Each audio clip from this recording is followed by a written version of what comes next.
A world without Santa Claus. It's hard to imagine. No boots, red suit, and white beard.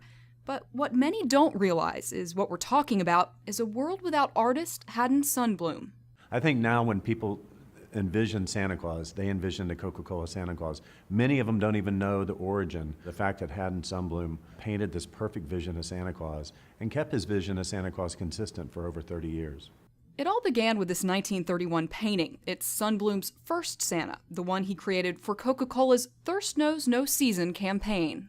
It was really Santa. He's big, he's jolly, he's wearing red and white, and he looked like Santa.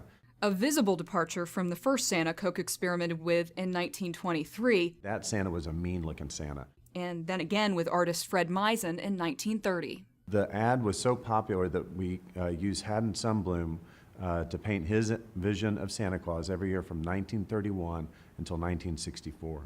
It was Sundblom's Santa that was a hit, and yet the original he painted over. Take yourself back to the 30s and you're in the middle of the Depression. And if you're an artist, the most expensive thing that you have is canvas and paint.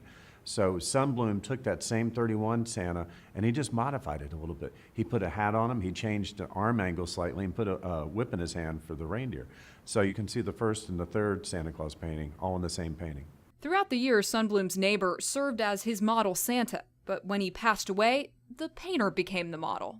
It backfired on him one year when he was looking in the mirror and he painted his belt buckle in mirror image. So in the painting, the belt is actually drawn backwards. Then there is the issue of Mrs. Claus. Another year, a very observant fan wrote in to ask what had happened to Mrs. Claus because Santa wasn't wearing his ring that year. A lesser-known Sundblom is included in the temporary display at the Oglethorpe University Museum of Art. You have the famous Yes Girl, you have the Why Grow Thirsty Girl, you have the Coca-Cola Santa Claus. You have these really light, airy paintings.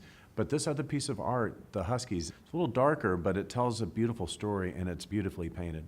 Sundblom's stories, in wartime and in peace, not only made Santa relevant year after year, but are a testament to the changing times. And in that 1964 one, he has a brand new technology, and he's showing the kids how to use a helicopter that he's brought for them. So times had moved. As a tribute to the man who brought his image of Santa to the masses, his art lives on in a permanent exhibit at the World of Coke, so that we don't have to imagine a world without Sundblom's Santa Claus. It just happened, but when it happened, it was a beautiful accident, and it created this wonderful Santa Claus for the rest of the world to enjoy.